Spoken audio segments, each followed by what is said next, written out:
Hey everyone, welcome to the Music District. So good to see you here and online. Hello Facebook. My name is Kyle James Hauser. I'm the manager of artist development here at the Music District, and we are so excited to have you here tonight. We have an awesome program for you lined up, but before we started, I wanted to just say out to the world out there, and those of you who are here who are not already involved in the Music District membership, which we just announced and launched formally a week ago, 2 weeks ago. Time doesn't make sense anymore. Music District membership is a really awesome program that gets you access to all of our rehearsal rooms, our production facilities, access to staff support, development opportunities, and cool programs like the one we have tonight. So we're super excited to have How I Landed 10,000 Sinks with Cullah. Cullah is from Milwaukee, Wisconsin. He's a sonic autobiographer and an open source musician who has released an album per year since 2016. So coming up on the 16th album release, if I'm not mistaken, which is a good pace to set. Also, the co-founder of Firebird Media, which is a media licensing and rights management group. Let's make him feel welcome, Cullah. Hey, can you hear me all right? Good. Thanks, Kyle. How you guys doing? Good. Doing good? Yeah. Great, great. How many of you guys here are musicians? Okay, so everyone. Great. I could figure maybe in the music district might find some. And who is more interested in this, in how to land 10,000 sinks than musicians? There you go. One more too. Keep it coming. But yeah, thanks, Kyle, for the introduction. This place is pretty amazing, I have to say. I'm on a little tour through Colorado and was really pleased to be able to present something that's really something that I'm passionate about, and that's music synchronization. Ever since I was a kid, when I've heard the first song that moved me in a film, I thought, how did that song get in that film, and why is it so powerful? And I think it's something that is that affects everyone every day when we watch and consume content. So I'm gonna break down kind of just some of the basics. I know some of you, this is a part of a big intensive, so forgive me if I go over some of the stuff that you maybe have heard again, but we're gonna breeze through some of it. But before we start with that, I just want to elaborate a little bit more about my story, about who I am. Like Kyle mentioned, I'm from Milwaukee, and have been releasing music as open source for now 16 years. Does anyone know what open source means? No? Okay, great. So in software, does anyone know what software is? Yeah, okay. So in the software world, almost everything that runs all the computers in the world was created with the source code of the software open to be able, for a lot of programmers and business persons and folks to be able to collaborate together in an asynchronous way where they can all have a participation in building a larger community together. And that runs all of the internet. It runs everyone's cell phones. This is maybe you've heard of Linux, maybe? That is probably a primary example of open source thinking. So my background, I come from one side of my family are musicians and gypsies, and the other side are kind of computer science and math guys. So I kind of, my whole life is the convergence of those two. Ever since I was very little, fascinated with computers, was able to program. When I was very little, my father taught me how to do Hello World, an old programming language called Perl. It doesn't really exist anymore. And then my mother taught me how to play piano. She was one of 17 children, and they were in a family band, the Wolf family band. All 19 of them traveled around the Midwest. They were the largest nuclear American family band in history, and it was there's a lot of really fun and exciting parts about that, but there's a lot of very strange and cliquey and weird parts of, as you can imagine, in such a large family, living in northern Illinois on a small ranch house with maybe 3 bedrooms total. So you can do the math on how that all works, and then so then. When I was very little, I discovered the internet through my father. He was into computer science and studied at Marquette University, where I ended up going to study computer engineering. So I have been making music for quite some time. Since the first time I played the piano, I couldn't stop. It was pretty much as soon as it started, it was a done deal. And I felt a similar way to creating software and creating things that people can interact with. I get a similar sensation and sense of satisfaction when people are participating in something that you created. And so I think those two have lent me on my journey to landing 10,000 syncs. And so that's a little bit about me. We're currently on a little Colorado too with my friend Anthony Deutsch over here, also known as Father Sky, a great jazz improvisationist. But yeah, so let's start. Okay, so before we get into what syncs are, well, first of all, who knows what a sync is? Okay, good. So maybe about half of the people here. So we're going to break it down. We'll make it really easy. As you guys have probably noticed as musicians, the music business and the music industry has many layers of abstraction and gets very confusing very fast when we're talking about what songs are, even that, right? What is a song? So that's what we're going to start with. We're going to start with what is a song, because before we start to dive in how you even do a sync license and how you do all these things and how can you exploit your stuff in different ways, let's start with what is a song? What is music? And some of you guys may be familiar with this. This is probably this is the most fundamental thing to learn about how music business even exists and how people can make money from music. Are these two things? They're two pieces of intellectual property. And so when you make a song, these are your property, mostly if you're doing it yourself, which I am a DIY musician.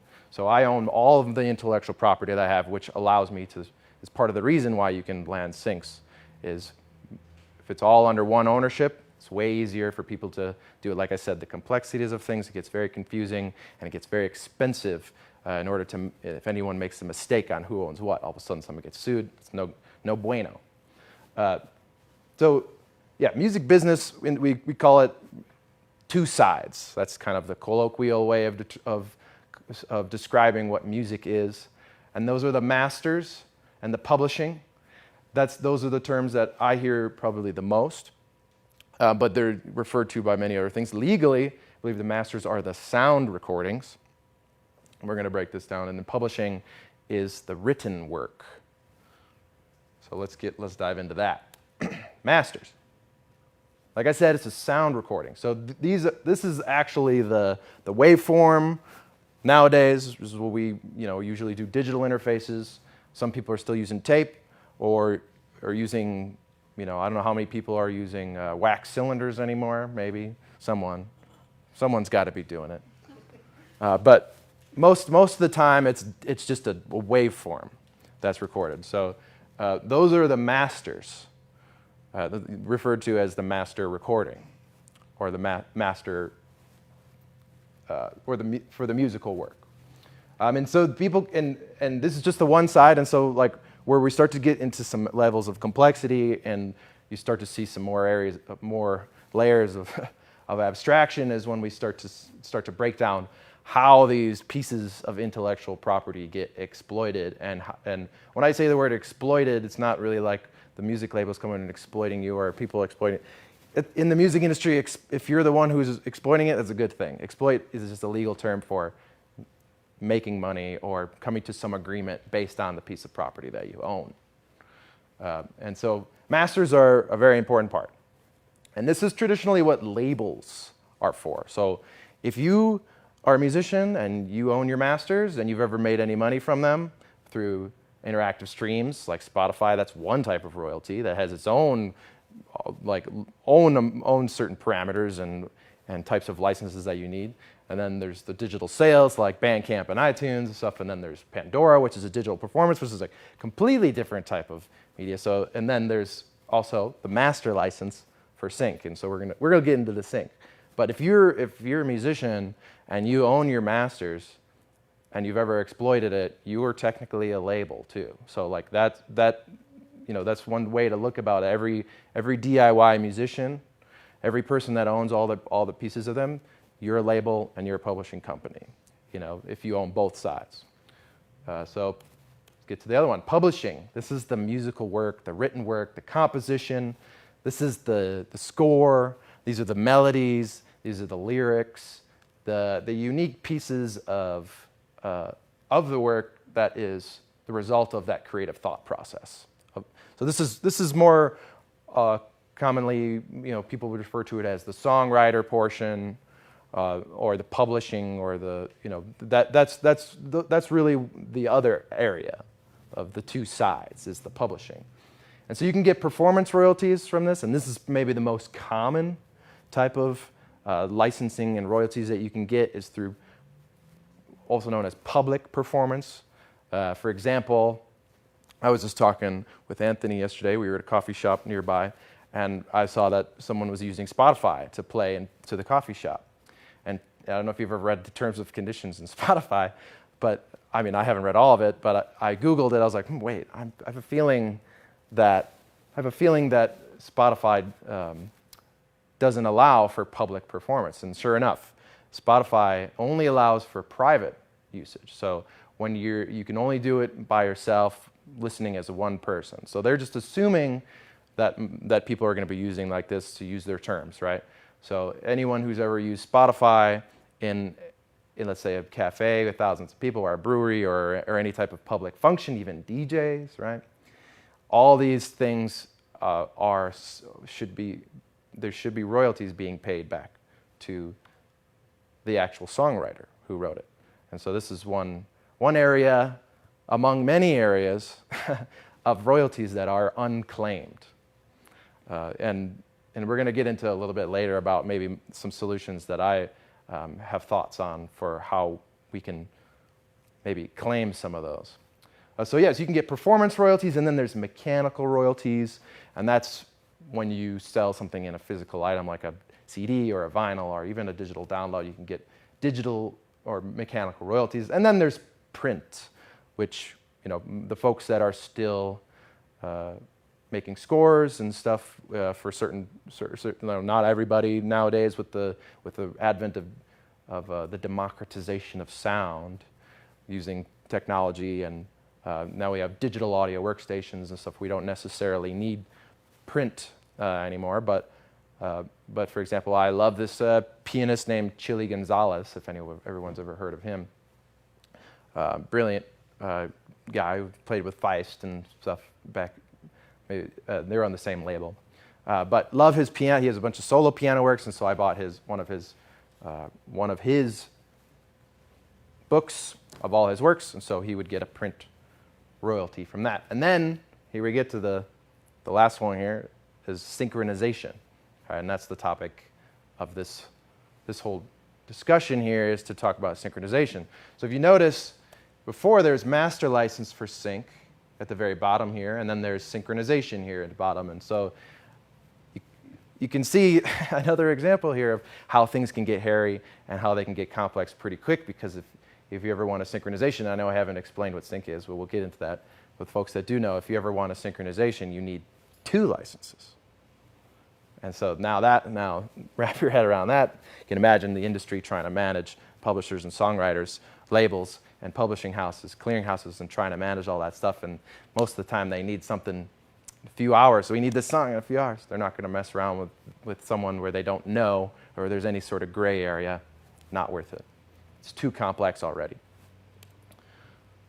And then the last little bit about the basics is copyright. So maybe, I'm sure you guys have heard of this, at least. The copyright is something that's pretty established by law, Congress, and it's been around for a while. But there was a Digital Copyright Act, also known as DMCA, Digital Millennial Copyright Act, for all the millennials out there, like myself.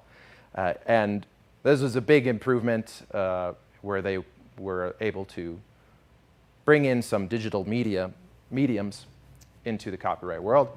And a lot of things that one important thing to know about copyright, which is a question that a lot of folks have, is when do we copyright it? Who gets the copyright? How does all this happen? And that can get hairy too, if the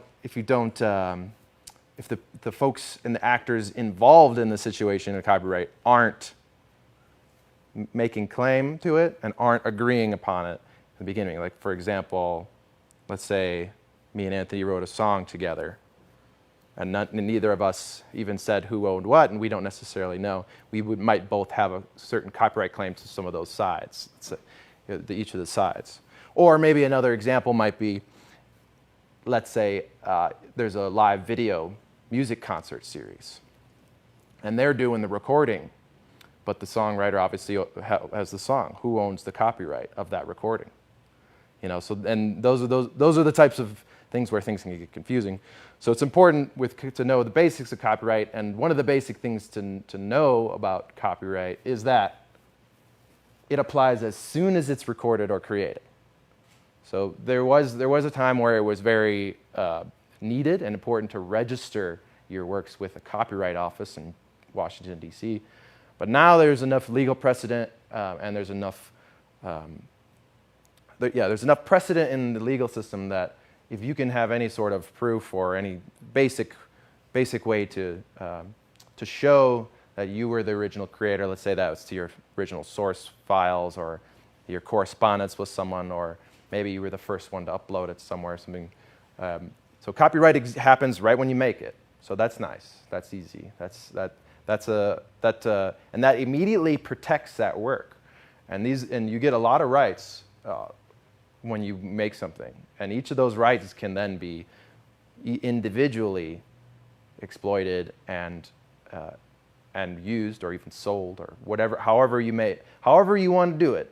If you're the copyright owner, you choose, and you have the freedom to do that. So that's the beauty of copyright, is you can choose to do. So, for example, you can the main parts of the rights that you get in copyright is reproduction, distribution, performance, derivation, or an allowance of the rights of usage for other parties to use your copyright, and of course to display it. So, copyright is it's a big topic that involves branches on lots of pieces of intellectual property or digital and creative assets like music.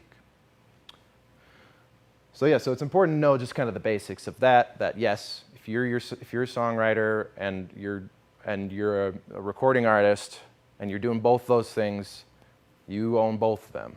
You own both sides, and you have the copyright, and you have the right to reproduce, distribute, perform, make, display. So when you go and you submit it to Spotify or whether you're using DistroKid or wherever it may be that you're using it, you're then giving them license to distribute. And so that's the next thing we're going to talk about here is licensing. Okay, so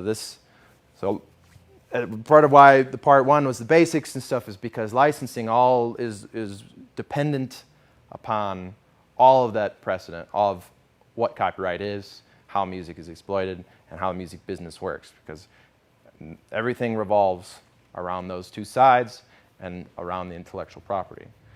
So licensing, let's see here. So license, I think that's a French word, but it basically just means to give permission to someone. So it's in music, it's usually exploiting your own IP. It's giving permission to use something in a particular way. That's the broad definition of what a license.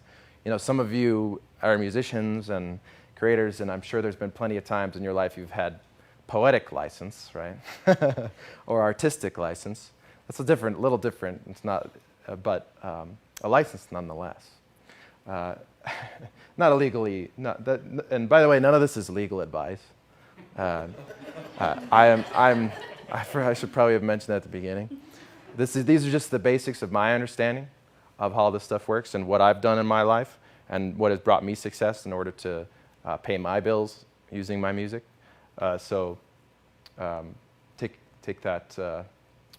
Take this knowledge and explore more, and speak to attorneys before you sign anything, especially a complicated license.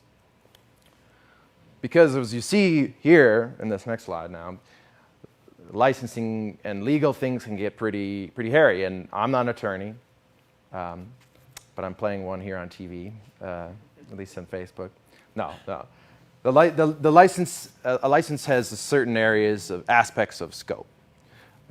That's the subject matter, and that's what I believe usually the most important thing in a license is what is being used and for what purpose. So let's say it's your favorite song that you've composed that you're giving a license to. You have to define, okay, these are the sound recordings, this is the written work, this is what's going on. These are the subject matter. Then the activities permitted, so that's, these rights that we had here. These are the certain activities that can be permitted. So let's say you could give someone license to reproduce.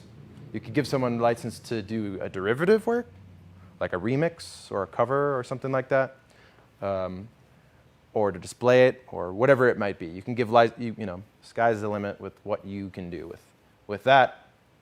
The field of use, and this is an interesting one. The field of use is like, what mediums is it? Is it going to be on TV? Is this going to be on Facebook? Is this going to be on short film? And where is this? And the one thing that is an interesting use case or interesting example of how licensing and field of use can become confusing or even tricky, is maybe a better word, is, if you guys know Dave Chappelle, right? One of the most famous comedians, and he had this very famous show called the Chappelle Show, which I grew up watching. It was, a phenomenon, a cultural phenomenon, shaped a lot of comedy and a lot of entertainment. And there recently, I saw him give a performance in Milwaukee, and he was telling this story about how he gave license to, I believe it was Viacom, I think is the company that owned Comedy Central.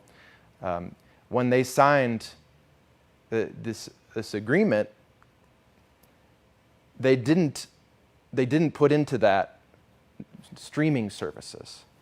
So there was no, he basically signed away the rights for them to use his work in only certain areas of medium, and there was a discrepancy in future types of mediums. And so they were in a position where they could take his work and continue because they would have certain levels of ownership, but he gave license for only certain things. So it's not in the license there wasn't this, so it's in streaming services and this stuff, because no one knew what Netflix was going to be at the time, or that Netflix was going to evolve into that. And so there's a big confusion, and I believe he made a pretty big stink about it, and then they eventually said, okay, yeah, we're going to pay you what you're owed on Netflix, because, so that's a large-scale example of the importance of just one of these areas of scope, right? And so now I think now that technology moves so quick, I think I've seen licenses where it's and all possible and plausible media in the future in perpetuity, whatever you can imagine. Something like these big grandiose terms that can never be, they're beyond a reasonable doubt, could never be conceived as limiting that area of scope. And then, of course, the exclusivity, and that's a very important one when we're talking about folks that are dealing with publishing deals or dealing with these certain houses where a lot of them will require either exclusive ownership of it or an exclusive rights to license. So that means an exclusive license is, let's say I have a song, and in order for this company to even shop it around, in order for them to license it, they are the only ones that will have the rights. So I give up those copyrights. I'll say, okay, only this party now has the exclusive rights to exploit these areas of my copyright. And that it's a common, there's pros and cons, a lot of these things, and there's folks that have explained reasons why and reasons why not. And the other option is a non-exclusive license, and that's a pretty common. That's fairly common for folks to just be able to just do as many as they can, especially if you're the ones who are owning your own rights. Give exclusive rights to someone else, even though you might own it. Now they kind of have complete control. And then the territory, of course, is where Is it in outer space? Is it under a mine in the middle of Michigan? You know, and then of course the time, and then the derivatives and sub-licensing aspects of it. So it's like, well, okay, I give you license to do X, Y, Z, but what if in those X, Y, Z, what are you then, when you make some new derivative work, let's say there's a remix, now what does that remix allow? What is the new implications of that? So you can have a license and you can give someone permission to use your song, and then, you know, and then you can put into that sub-licensing and rules for the derivation. Yeah, the fine print is important here. And so that kind of brings me to this new, well, it's not so new anymore. I suppose it's about 11, just over a decade old, is this new, this licensing framework and paradigm shift that I got very interested in early on. This is called Creative Commons. Has anyone heard of Creative Commons before? Got a few folks. Okay.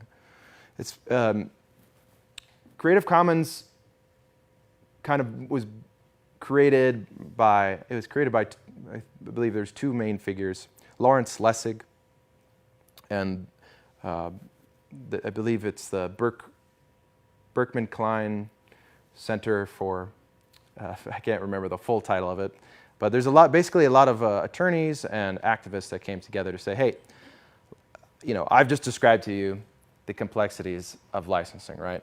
And I'm sure everyone's thinking, like, how would I even go about doing this? Well, I'm going to have to hire an attorney. I'm going to have to do this. I'm going to have to know all these laws. I'm going to have to figure this out. Man, you know, that sounds like a really tough hill to climb, to be able to just do it as, you know, that licensing isn't really as accessible to the average person.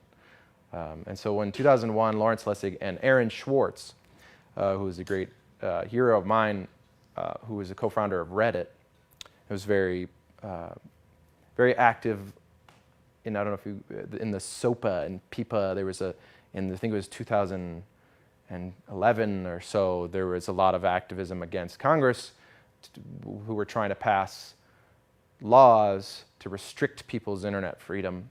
They were trying to turn internet into like cable TV, where you had to buy packages in order to get certain, and they were going to try to centralize it and give it in the hands of, you know, large conglomerates. And so Aaron Swartz is a co-founder of Reddit, and he was creating open libraries and part of archive.org, and he's basically trying to take all public domain types of things and other pieces of creative works and give out some framework and structure for folks to license, because and this is primarily the shift to collaboration that really intrigued me, coming from this, you know, I mentioned before about open source, right? This is very much a part of the open source paradigm shift or revolution or whatever you want to call it, this movement of the open source movement. Creative Commons is hugely a part of it. And I'm starting to see it now more often. Even, it's not just music, but for example, maybe you guys have heard of Beeple, the artist from Wisconsin, who was famous for selling a $69 million NFT at the height of the craziness of the bull market last year, when NFTs and everyone was speculating madly. And he got his prominence using Creative Commons, where he would, and this is, you know, and this is a perfect example of similarly as to why I've adopted this, as, you know, primarily throughout the last decade, at least or so. And I'm starting to move away a little bit from this into the future as things change. But in 2001 to 2015 or so, this was a really revolutionary shift, and folks like Beeple and myself and another composer, I don't know what it is, it's all just Wisconsin people. Maybe I only know them, or maybe Wisconsin's just trailblazers, but there's another great composer by the name of Kevin MacLeod, M-A-C-L-E-O-D. And he was releasing tons of music. You've heard his probably Dancing Monkeys.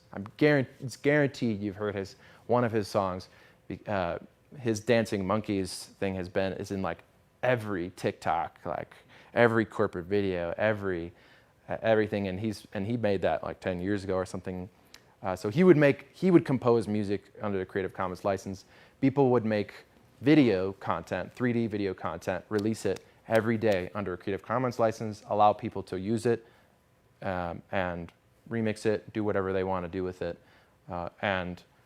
Doing that, he was able to get a lot of eyes on him. He was able to get some authority in the space. He was able to get exposure. So Creative Commons is something that, I've utilized for quite some time in order to sync my music, in order to just basically, as an artist and a musician, I want as many people to see and hear and be exposed to my music as possible. I don't ever want to make it hard for someone to find me, or hard for someone to find value and meaning in my works of art that I care for so much. So coming from that computer background of open source, this idea of now of using this movement of sharing and collaborating in this new digital space where technology is making everything so much more accessible, and it's allowing people to create music faster and at higher scale than ever before. Music content and user-generated content is accelerating at breakneck speed. Every year, for the past couple of years, the amount of music in distribution is doubling. So it's growing pretty quickly. And so Creative Commons is kind of this first movement toward this first kind of framework of tools for licensing, allowing people to contribute to a common goal, and then hopefully lift up the greater communities by just one person at a time.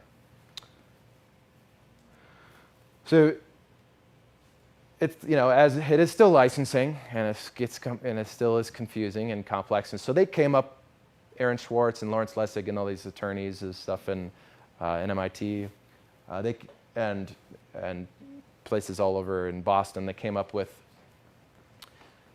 this hierarchy of licenses that they've kind of come to categorize how people can share in a new way, and how can we, as music becomes a cheaper and cheaper commodity, how can we still give people value and, let's say, give people music for free?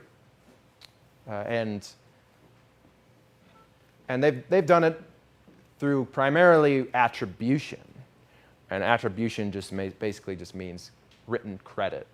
So like in the metadata of a YouTube video, or on screen on a short film, or whatever it might be, attribution is key. Attribution is currency in this Creative Commons framework. So I've dabbled. I started as attribution non-commercial. I started trying to share my stuff out like that. A lot of folks didn't look at this graph or didn't know. They just assumed Creative Commons all means just the very most free. A perfect example is, maybe you guys know the Jersey Shore. Remember, anyone heard of that? You guys remember Jennifer J. Wow? Maybe? So she made an independent film called The Mint. And I'm not trying to put her and her team on blast or anything. It's fine. This was like in 2014 or something. This was a while back. And I don't. But they found my music, and at the time I was using attribution non-commercial. They never even contacted me or anything. They just used it, and I think they used about like 8 songs, something. It was wild. And then when I looked in the credits, they credited it as attribution non-commercial. And so I was, so even, Creative Commons isn't without its faults. It's not without its its issues and stuff. It's not a perfect system, but to me at the time, Creative Commons seemed to be right in line with my values of open source and sharing and collaborating. And so since then, at like moments like that, where it's like, okay, no one knows this anyway. So then I moved it up to share alike. And I was like, well, okay, well maybe if and what share alike is essentially, attribution non-commercials is a little self-explanatory. It just means you give me attribution and you can only use this for non-commercial purposes. So it's if you're a student, for your film, or anything that's not being monetized. If you're just creating something and you're not going to monetize it, then you can use it. And obviously, JWoww and making a film, they were selling. I bought a DVD of it just to see what it was like, and I showed it to my family, and they were like, I mean, there's the reason you've never heard of it, you know what I mean? Like, it's a compelling story, I suppose. It's about a failing record label, and people coming together to build it back up. And anyway, so then I moved it up to share alike. Where it was like, okay, well, that just basically means you can use this, give me attribution, but now you have to go ahead and then release your things as Creative Commons. And that was just a little short-lived. It was still just confusing, and that is very limiting. Again, like I said, barriers between people and my music. Why would I put up barriers? And so then I said, you know what, the heck with it. Just going to use CC BY, the attribution. So that's what I've used for quite some time. Just keep it simple. Just give me credit. It's all that I want. It's all that I need. I believe that people will enjoy this music because it comes from my honest. It comes from my honest expression. I care about this stuff. This music comes from deep inside, and it moves me. So if people find that it moves them too, and they know, and they can see then who made it, they'll come and find me. And so then that's the big question then. That's the big question is, if you're just giving your stuff for free, how do you make money, right? That's the big question. Let's see if that's the next slide. Yes. So when you give out things with a free license, and you have the attribution with it. What that is exposure, right? And musicians, we're all musicians here, so we've probably heard exposure, it's a good exposure, And then, there's part of you that's like, yeah, okay. And there's a part of you that's like, yeah, but exposure doesn't pay the bills, right? Exposure doesn't go in I can't take exposure to the bank. You know what I mean? I can't, or people will say, exposure dollars, right? Like how many, I've had some conversations with friends and folks, and they'll say, okay, how many exposure dollars equals a real dollar? And the question that's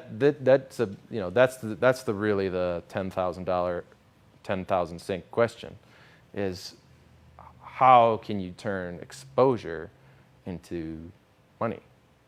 And that's a great question. That involves basically understanding business, really, and understanding the basics of how to have a sustainable career as a musician, right? How can you turn this exposure not into just, and what that really is, simply put, the way I can simply put it, is you have to own your data, and you have to own your fan base. And I don't mean like, they're all your property. But what I mean is like, if your fan base is just on Facebook, sorry, Facebook. If your fan base is just on Facebook, Meta will change their algorithms tomorrow. They might ban you for who knows what. I've gotten strikes for things that they don't even tell me what it is. I've had them mute my streams where I play my own music. They have heavy hands. They're a big corporation. Their customers aren't us. We're the products, right? I don't know if you guys know how all these work. Like Spotify, for example. Like Spotify, these folks, like Spotify will determine a lot of times these up-and-coming artists and people who are, that they might find to be successful in their algorithms by looking at all the people who are adding them to their playlists. And Spotify is very clever and really smart and have a great product, I have to admit. You know, and they will look at these certain class of users. I believe they term them as tastemakers. And they'll look at their playlists and say, oh, well, these guys are always finding out the new up-and-coming artists. So we're going to you know, put a higher coefficient on the magnitude of how much we're going to take their word for what's an up-and-coming artist. But where does the value come back to those tastemakers? Spotify is coming up and finding, and they're taking pieces of all the way, but tastemakers aren't getting anything. Or, and the fan base, you know, with Spotify, does anyone know how to contact people on your listeners in your Spotify? You can't. The best you can do is make a song, say, hey, everybody, go to my website and download this thing. And I've done that in the past, where in a song that was taken down, is just replace it with a message. Go to my website, download this thing. You know, but they do frown upon that stuff. And I think this isn't totally related, but I mean, you guys know Wolfpack. But they released a whole silent album with nothing and just racking up streams. And Spotify's like, you can't do that. It's like, well, John Cage would disagree. So this is really the key aspect of exposure in general, right? So giving out free licenses to your music, generating a whole new fan base from that, potential fan base. It's all about capturing that then. How do you capture it, right? How can you leverage that exposure and take that moment and create a new fan that can be there for a while? It's all about taking control of the relationships that you have with your fan base. It's so important. Even if it's just a direct message, even if it's a thank you, even if it's a whatever it might be, it's all like in the world of free licensing and in the world of cheap music commodity, digital streams, stuff like I believe it's Spotify stream pays out $0.003,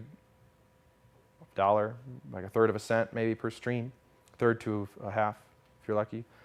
So streaming is definitely has been a big part of the music industry, but it's not. There's a reason why music labels and people are doing 360 deals, which maybe you might have heard of that, where labels will take, or whoever will take 360 degrees of everything, of literally everything. I know folks that have been on 360 deals, and even their likeness is owned by the, and that means no karaoke on Friday nights. If someone records you, you could get in trouble with your label. Seriously.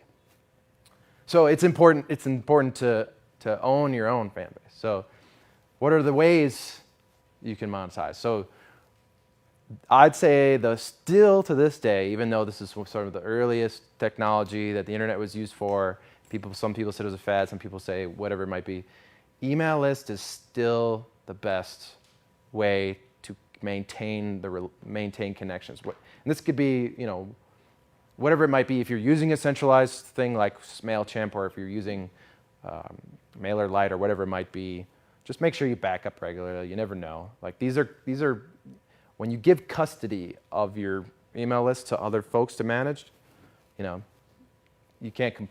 There's nothing you can do when all of a sudden someone buys them out. Intuit just bought them, so who knows? You know what I mean? But email lists are still in this. It seems like, for folks that don't know, it's like those email lists make huge differences. Like you could look at an email list as literally as your sales. Like that is your sales. Like so, when you find someone when you have someone that listens to your music or might come to you somehow, how do they find you? They go to your website. There needs to be a way where they can sign up. There needs to be ways where you can capture them. A perfect way too is also to do little giveaways or little Like, for example, I just did a small giveaway of an album that I did. I didn't know how it was going to be received. I think I spent like $5 on an ad. It was a free vinyl and CD and sticker bundle. So I don't know what's going to happen. We'll see. I sent them to a forum on all the media, all social media, on Instagram and Facebook.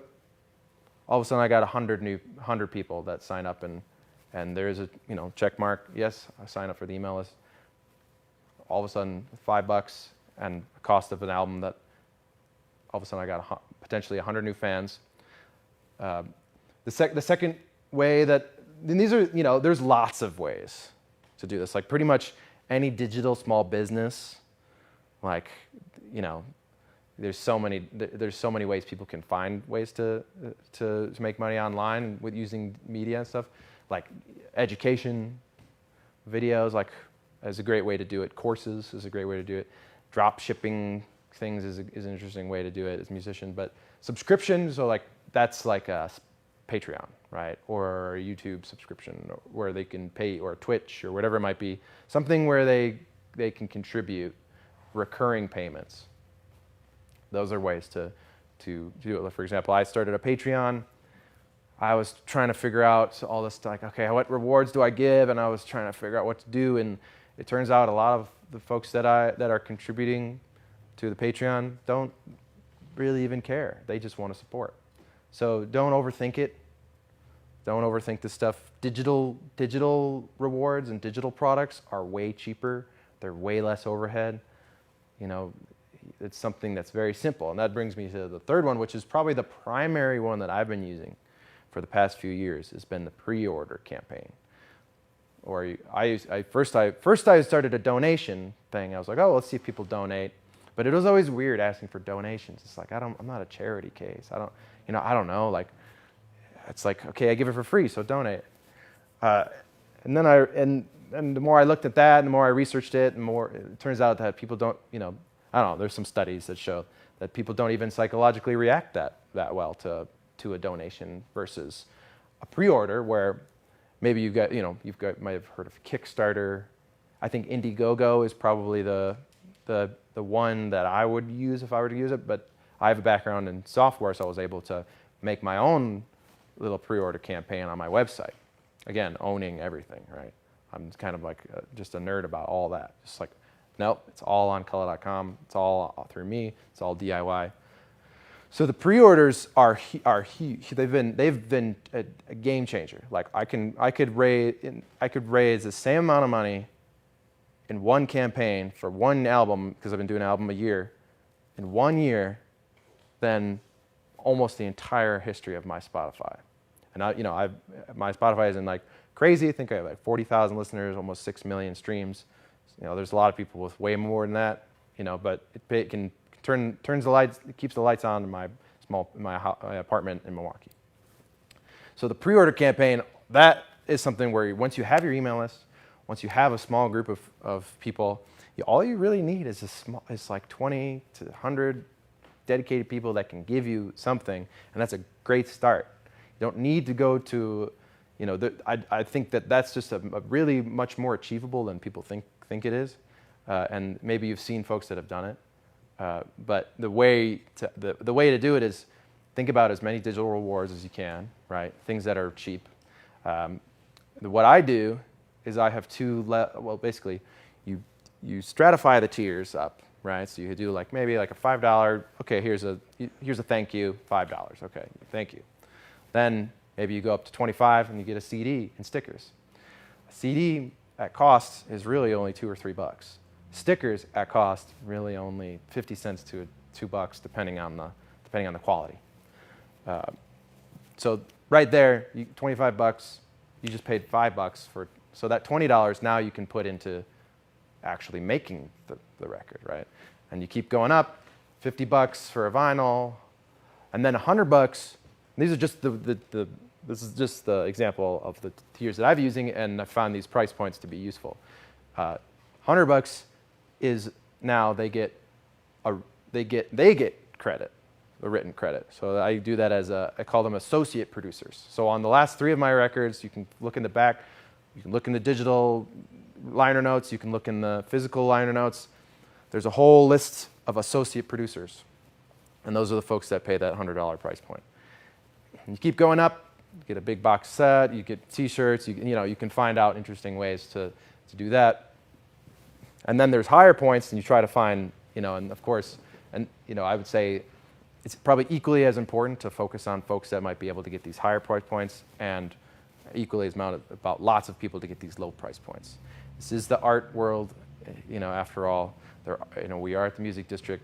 There are, it's very much a reality that there are benefactors and there are people that will spend good money on art and people that they care about. And one way to have a high price point with low overhead is what I do for what I call executive producers. And that's start at four figures. What that is, I give them a verbal shout out in a song. So in the first track of all my albums, I say this album is brought to you by this, whoever it might be. This last year I got a farm in North Carolina doing it. I got a radio show an independent digital radio show in Jackson, Mississippi. Like there are people who, if they're fans and they love you and they have the ability to do that and they want that credit and they want to support you, they do that. So that's one. These are some of the ways you can capture the exposure, but really it's really just that email list and those real direct relationships with people. I can't really stress that enough about how important it is to how much even more valuable. Like it'd be more valuable to meet someone who can be a fan for life and contribute to all your albums than to just try and make a quick buck on something over there. That relationship is so much more important, and those relationships are just going to keep growing and growing as you continue to develop and those types of relationships. So finally, here we go. Synchronization. This is the topic. Did I spell it right? It looks weird. Yeah, I spell it with S-Y-N-C. I see it a lot with S-Y-N-C-H. I always read cinch, and I don't know. Like, why have a like the H is what do they say? It's silent. I don't know. Anyway. So what is synchronization? Okay, like we mentioned before, there's a master and a sync, and usually just refer to them as a master sync license, which basically just means the whole permission to be able to use a song for moving pictures. That's have you ever heard of those moving pictures? You remember those? Yeah, the back in the day they didn't even have. I mean, that's where some of the print and all those old royalties and mechanicals and stuff. Well, Anthony's done it where he's played those old films where someone would actually have to perform the music live to the film. Right? You've done that a few times, right? I was there. So that is like a, whoops, don't want to see that private message.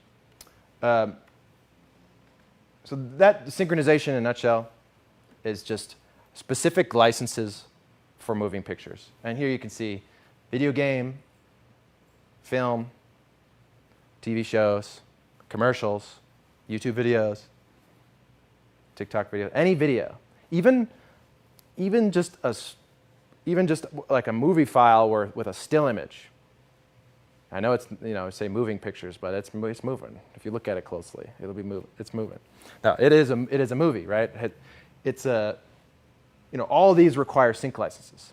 So part of why I'm so very passionate about sync is because not only because it's been growing the past 5 or 6 years or whatever. I didn't really get it, and all the reasons I said before about how I'm passionate about multimedia and about how I love films and love music for films. And I don't know if you guys ever try to watch a movie without music, but it's pretty lame.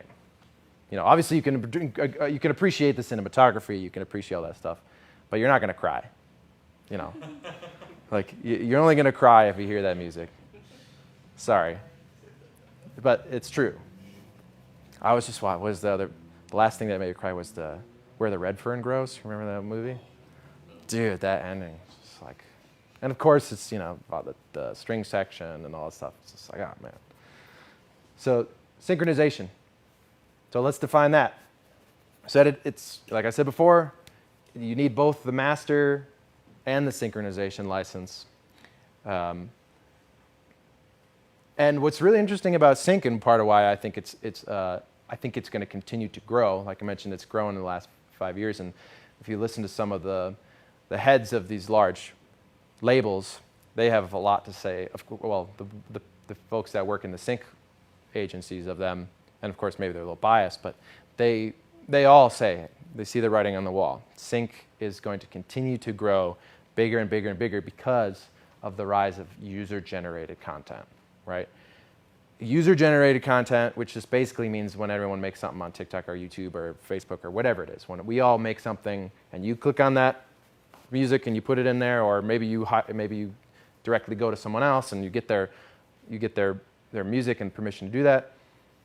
Anyone, this live stream and all this stuff, these tools were not as easily accessible. Only just maybe 5 years ago, this is a lot harder to pull off live streams regularly.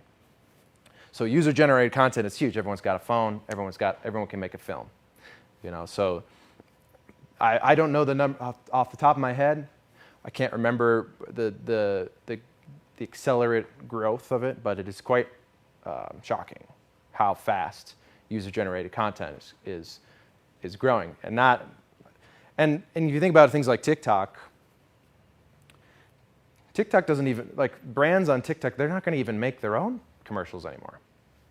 They don't even, people, this is a whole new world of where you have independent creators, right?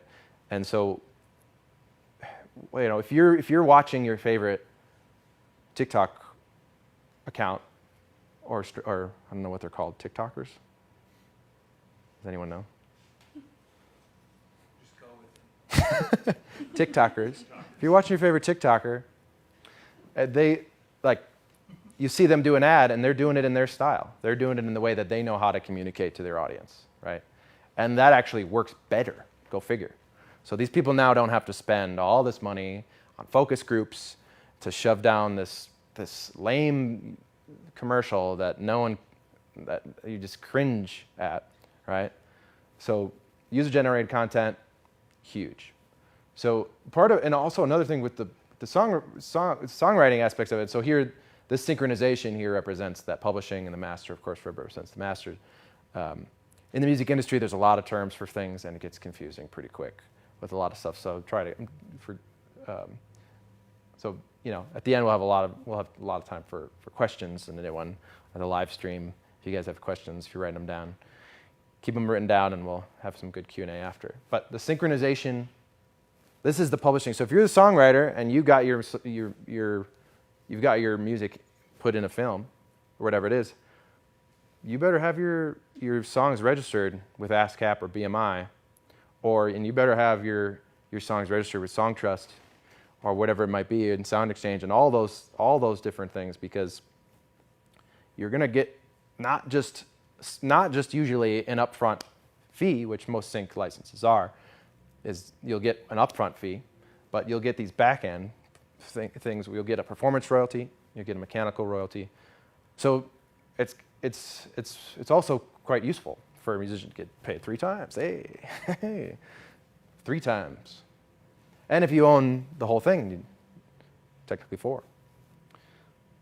So this is kind of how some of the IP matters in sync. But then the question is, okay, well, how do you get synced, right? That's the big question. People want to know, how do I get synced? And there's lots of ways. The traditional ways to get synced have been publishing contracts, publishing deals, where a lot of the common 60-40 or 70-30, where you split the royalties with things, or sometimes you give up that percentage of your custody of the actual rights themselves. Sometimes you can do that. Or there's administrative deals, which are really, you just give someone the authority to administer and manage all of your rights and stuff. And so then they usually just take a kind of a finder's fee, is a way to describe it. So there's those are kind of the traditional ways, and these are just some examples. There's lots of there's lots of different ways to distribute in a traditional sense. It's usually just, and of course, I have to say also to preface all this stuff, none of this matters. None of this matters at all if you don't have music that is of quality that people want. I have to preface that too. You can try your hardest, and you can find some and stuff, but if you don't have music that is honest, true to yourself, is speaking from my own perspective, if you don't have music that you think is worth anything, that's worth thinking, is worth putting things there, then, maybe work on that a little bit more and learn this stuff. But just had to put that as a preface too, because all the music business relies on good music, quality music that people want. That's fundamental before anything else. So once you have that, once you got your music, you've figured out your art, you know exactly that this is quality stuff. You listen to it and you're like, yes, can't stop listening to it. You cry still when you listen to it. It's usually a good sign. It's probably all right. This is a good song. And so, music alternatives, Terrorbird, MusicBed, Marmoset, these are just some examples of some administrative companies that they spend a lot of time. And there's so many, so many. Most major labels, most major publishing houses and stuff, they'll have agencies and sub-agencies of people that just rely just on sync as their main focus. And then with the Creative Commons side of things, which is primarily what I've been using I first went through Free Music Archive. Well, one is on the list. This isn't Creative Commons, and this is just, this is the before times. I don't know the statute of limitations, all these things. But when growing up on the internet, maybe you guys have heard of torrents. Heard of all that stuff. So when I was a kid, I was deep into that stuff, and I found some audiophile networks of. An audiophile is a person who loves audio, a lot, and audiophilia. But there's these private networks before streaming, right? There was these folks that were able to catalog, distribute, do all these really, really powerful technological achievements, of course, but none of the royalties or any of that stuff, right? Which is, not good long term for the artists. But I found it really compelling that these technological achievements were just right there, staring right in front of everyone. There's no reason why everyone went to Napster and LimeWire and Kazaa and certain torrents and stuff, because these are fundamentally just better technologies that were able to solve a lot of these technological issues and problems. So it doesn't exist anymore, so I guess I should talk about it. But it's called Waffles. And in 2009, it was the first thing I ever distributed to, was this private network of people. I had to pass a test in an IRC thing, which I don't know how many of you guys know what internet chat relay is like Slack before Slack. Just the first chat rooms on the internet, the first protocols of people that made up interesting chat rooms, and where the hashtags came from and all that stuff. That was all back in the day. That's not, Twitter didn't invent that. Chris Messina didn't invent it. But so I had to pass a test. They had quizzed people on bit rates and audio encoding and naming conventions and all these different things of how to catalog and categorize music. Failed the first 2 times, and then the third time I only had one more chance. I passed. Yeah, it was an invite-only thing, so I had a buddy. And so then I messaged one of the people. I said, hey, can I feature my music on your front page? And they're like, oh, absolutely. And it was just a huge wave of people. It was probably such an important, because this was my second album I ever made, first one I ever shared to friends and things, and to just get this huge feedback from people, just tons of comments, being like, wow, this is amazing. I was just like, whoa, this is crazy. So there are communities, there are places, there are things. You don't have to necessarily go to, and maybe this is at the early stages of the internet. There wasn't as many, there wasn't Facebook, there wasn't all this stuff that are kind of monopolizing internet communities and culture and stuff. but they still exist. These communities, small communities, like I said before, even if you have anywhere from 20 to 100 people that are solid, that can be there every year for you to buy your stuff and to facilitate that, you can. That's a good start. That can start to become sustainable. So after that, then I discovered Free Music Archive, which was run out of a grant out of the University of New Jersey, and they were just what it is. It's just an archive. They just had some simple ways for you to upload, say what kind of Creative Commons license you used, and your genre, and that was about it. And so I uploaded all my stuff there.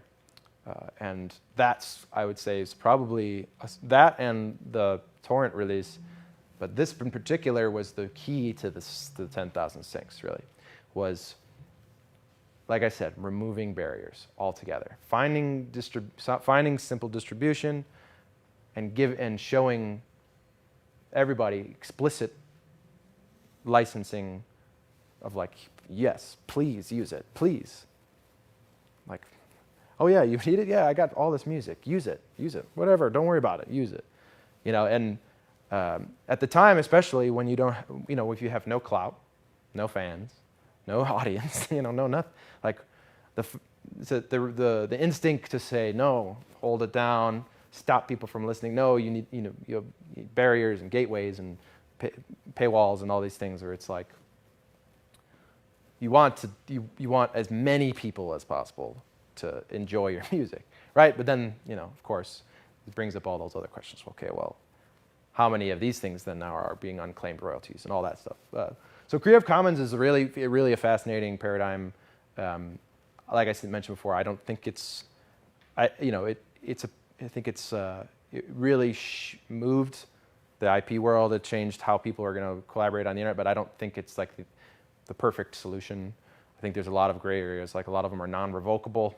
It's a good to understand that, where it's like once you issue a Creative Commons license, you can't stop it. Which if someone that you may disagree with in one particular way, maybe they're a hate group, or maybe they are hateful people and they use your tunes. There's nothing you can really do about that.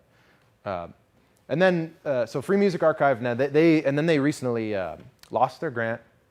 And they went under in like 2019, and then a company called Tribe of Noise in the Netherlands, which is where Jamendo, I believe, is also from. Film music.io is the Kevin MacLeod, the other Scani from Green Bay, who ended up with all his Creative Commons work. Right, he gives everything Creative Commons. He gives it for free. He also has a step deal, which is one thing I didn't mention, where you can. If you have a budget, if you have a team, if you need a receipt and you need a non-exclusive license where you don't have to give attribution, he also provided that as an option. But he was also a coder too, so he could make this himself, right? So he got to a point where he was doing these things where he would then be getting commissioned, right? Because it's all about exposure, right? So now everyone knows Kevin MacLeod. Oh yeah, he's that composer guy. Well, let's just call him up. It can be just as simple as that. And so he was getting commissions for films all the time. Were paid commissions, So it's not so you don't necessarily have to give everything away for free and all that stuff. It's like these, you can use it strategically. And to the point where he even got one of his songs in the Scorsese film with that robot. What's that one? The Automaton. You know what I'm talking about? Was it in France or something? Hugo. Maybe you guys have seen that film. So from giving things to free to being in a Scorsese film. It's not bad. And he is a hardcore Creative Commons. Like I had a podcast, I interviewed with him, and he didn't hold back with how much he's just like, nope, this is the way to go. So then there's also Free Music Land, which I have to plug because I'm the co-founder of that. And it's similar to Free Music Archive, as you can imagine. It's two of the same words, but it's not an archive. It's we're very much focused on relationships and providing those step deals, like I mentioned. Forgot to finish that thought, but a step deal can be in the industry where when you reach a certain threshold of a certain parameter, let's say how many streams you get, how much royalties are incurred, whatever it might be. Then once you reach a certain threshold, then a new license then has to be needed, is then required. So, so what people can do, a lot of folks will do when they have these step deals, they'll say, yeah, use it for free up until you make $50,000. Then you need to be giving me X, Y, Z. And that, and that can come in handy because a lot of people will say, oh, well, yeah, you just use it, yeah. Or people have things like, yeah, you can use the IP, don't worry about it. And I say, even if I made $1 million? And they go, well, it's like, well, there's no well, if you especially in Creative Commons. So things to keep in mind. And then the other types of distribution, which was also a way where how I landed 10,000 syncs is kind of it's kind of a clickbait in the degree, because I mean I have over 10,000 syncs and all that stuff, but it's not super unachievable with this new paradigm of microsync. And a microsync is essentially, well, we'll get to that in the next slide, but these distributors you might have heard: DistroKid, CD Baby, TuneCore, and Amuse. So those are familiar, right? Who here uses DistroKid? All right, yeah, me too. They're pretty great. I used to use TuneCore, and I have 16 albums, and I would have to pay $50 a year per album. And then I had a friend coming to me a few years ago, maybe it was 2017 at this point, and she was like, "What do you use?" I'm like, "Oh, I use TuneCore." She goes, "Well, don't you have to spend money?" I'm like, "Yeah, well, I just break even at the end of the year, and that's good enough for me," or whatever it was. And she goes, "Well, I'm just looking at this DistroKid, and you only have to pay once a year for unlimited." I was like, "Oh my gosh!" So I moved everything over to DistroKid immediately, and yeah, it was such a relief then to not have to pay all that stuff. And one thing about TuneCore. Oh yeah, one thing about moving from distributors: make sure you put in your ISRC codes correctly. So those of you who don't know, ISRC code is, I don't remember what that stands for. I know R stands for recording, but it's essentially your unique identifier that distributors, PROs, basically anyone in the music business, that number equals that sound recording. And so it's very important. And then your PRO will issue an ISWC code, which is your written work identifier. So that's an also very important one to know, because that's going to be that'll be what you use to understand your publishing side of things. So those are the microsyncs, and I'll break that down in the next what that is in the next slide. But I put at the bottom there, I mentioned personal relationships and word of mouth, and I think that those are very undervalued and underutilized, or maybe there's like, for example, there's this great YouTube channel called The Modern Rogue in Austin. They have about 2 million subscribers at this point. It's like they're kind of like Mythbusters in a way. I don't know. They just like blow stuff up. They make cool stuff, and they do all these interesting things, and they have topics on wild, interesting subjects of yesteryear and today and the future and things. And by giving something for free to them and giving them an option and working with them and stuff, that has led to future commissions. That has led to future things, and that has led them to point other people in my direction and stuff. So it wasn't just, hey, I use my stuff. It was, I saw them using it. I reached out, hey, thanks for using this. Really appreciate it. Let me know if you need anything. Here's some instrumentals for free. And I go, oh, wow, that's really, thank you. Oh my gosh. And then when the pre-order comes around, they purchase a pre-order. And then when someone comes to them, oh, we need music for this, then they say, oh, check out Cullah. So those, those personal relationships are huge. And then that turns into word of mouth because people will actually vouch for you. So definitely the relationships are like, what's the adage? Your net worth is your network, right? Like your network, how networking and how many people you know. That's going to determine how much money you have, how much money you can get, unless, most of the time. So microsyncs this is something that is, I see being, growing just as fast as user-generated content, growing as fast as songs are growing. Microsyncs, and after this, I'm going to talk about the future and how these things are going to be evolving. But microsync is, when you add a song on your TikTok or your posts or your Instagram reels or whatever it might be, those are syncs. Like I mentioned, that's a moving picture. That's a sync. You need license for both the master and sync aspects of the IP, and TikTok will pay you. They'll pay you a little bit. Instagram will pay you a little bit. And obviously, all those are big black boxes. Who knows? Same with Spotify. Who knows? And black boxes, in the industry, is referred to that where all the money goes. And it's black because you can't see what's inside it. There's no way to know. Only they know. Like Spotify, it's like, oh, yeah, well, you get paid this much only, but depending on this and this, and and it could change at any moment.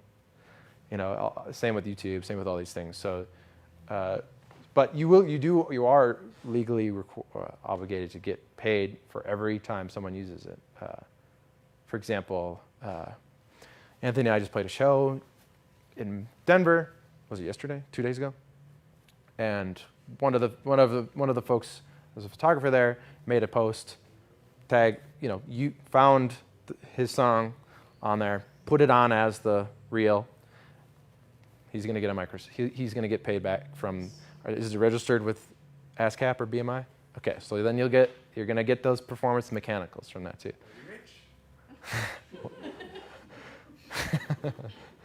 It is a microsync, so there are, it's not the biggest payouts, but they add up, right, at scale.